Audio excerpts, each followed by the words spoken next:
बरसात के मौसम में आपके करी पत्ते का भी प्लांट मस्त और स्वस्थ होगा। जैसे कि आप मेरा प्लांट देख रहे हैं कितना घना और भरा है। ये 1.5-2 साल पुराना मेरा प्लांट है और अच्छा चल रहा है और बरसात में इसने बहुत अच्छी ग्रोथ की है। लेकिन अगर आपके प्लांट में अच्छी ग्रोथ नहीं हो रही है तो कुछ बातों का आप ध्यान रखिए। सबसे पहली बात, आप इसको फुल सनलाइट में रखिए। बरसात का ऐसा मौसम होता है जिसमें कुछ देर तक धूप निकलती है और फिर बदली हो जाती है, फिर धूप निकलती है, फिर बदली हो जाती है और अचानक से बारिश होने लगती है।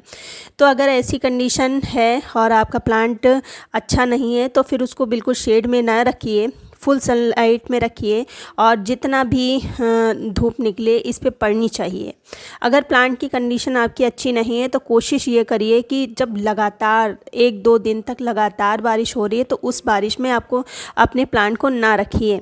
अगर रखा भी है तो आपका प्लांट ज़मीन में लगा है तब तो इसमें कोई भी प्रॉब्लम नहीं होती, फिर चाहे जितनी भी बारिश हो जाए कोई भी प्रॉब्लम नहीं। लेकिन अगर आपका प्लांट पॉट में लगा है, छोटे से पॉट में लगा है, तो फिर प्रॉब्लम होती है। एक बार प्लांट अच्छा चल रहा है तब फिर चाहे जितनी बारिश हो जाए ये झेल जाएगा। लेकिन अगर आपका प्लांट बीमार है, पत्तियां पीली कर रहा है, ग्रोथ नहीं हो रही है, तब लगातार बारिश में आपका प्लांट नहीं चल पाएगा। प्लांट पे पीली पत्तियां बरसात में क्यों होती हैं, प्लांट ग्रोथ क्यों नहीं करता, इसका भी कारण होता है। क्योंकि अगर पहले आपका प्लांट बहुत अच्छी ग्रोथ कर रहा था, अचानक बरसात में उसने ग्रोथ करना बंद कर दिया तो आपका प्लांट इसका मतलब रूट बाउंड हो गया। क्योंकि छोटा पॉट में लगा हुआ प्लांट बहुत ही जल्दी रूट बाउंड हो जाता है। इसकी जो रूट होती हैं वो बहुत ही जल्दी ग्रो करती हैं। एक बार इसने अगर ग्रोथ पकड़ लिया तो महीने भर में ही ये रूट बाउंड हो जाता है। धीरे धीरे आपका प्लांट ख़राब होने लगता है। तो अगर प्लांट अच्छे से ग्रोथ नहीं कर रहा है, पत्तियां पीली कर रहा है, तब आप उसको की जो रूट है वो कट करके दूसरे उसमें मिट्टी में लगा दीजिए या उससे बड़े पॉट में लगा दीजिए। लेकिन जब आप इसकी रूट प्रूनिंग कर रहे हैं तब आप फुल रेन में इसको मत रखिए।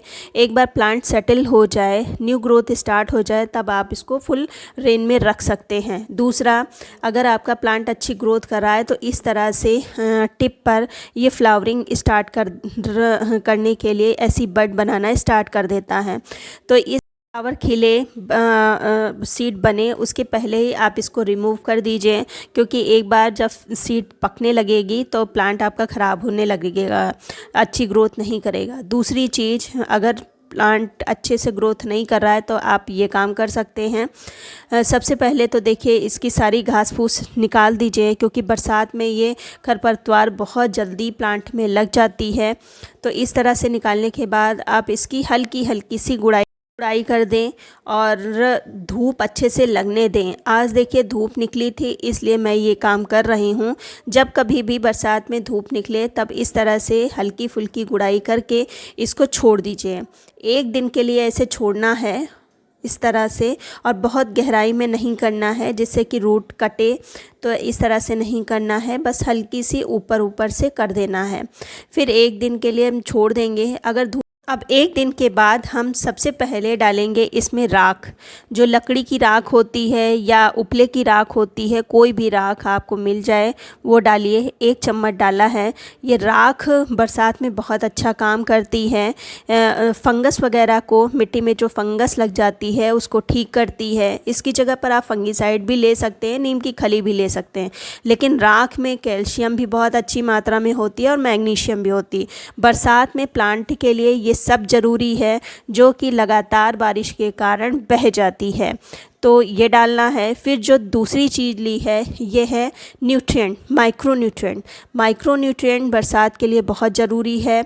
जो इसकी ही कमी से प्लांट में जो पत्तियां हैं वो सफ़ेद होने लगती हैं, प्लांट की ग्रोथ रुक जाती है। तो बस बरसात में 2 ही चीज़ हमने ली हैं और इस तरह से मिट्टी में मिक्स कर देंगे। मिट्टी सूखी हो तब पानी डालेंगे, अगर मिट्टी गीली है तो नहीं डालेंगे, बस मिट्टी में मिक्स कर देंगे। तो ये दोनों चीज़ डालना है। नाइट्रोजन मैंने इसलिए नहीं डाला कि बारिश हो ही रही है, तो जो बारिश के पानी में नाइट्रोजन बहुत ही अच्छी मात्रा में होता है, इसलिए मैंने बारिश के पानी में इसको रखने के लिए बोला।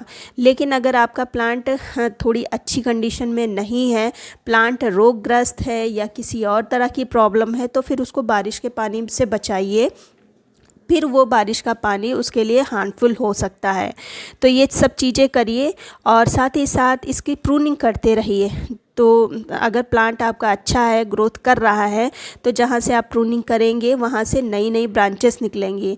अब मेरा ऊपर देखिए कितना घना है, तो जब भी मुझे हार्वेस्ट करना होता है तो मैं ऊपर की ही टिप कट करती हूँ, जिससे 2 ब्रांचेस निकल आती हैं। तो इस तरह से आप अपने करी पत्ते की केयर करिए, आपका भी करी पत्ता मेरी तरह हरा भरा होगा। उम्मीद करती हूँ वीडियो अच्छा लगा होगा। अगर अच्छा लगा है तो लाइक कर दीजिए, सब्सक्राइब कर लीजिए। मिलते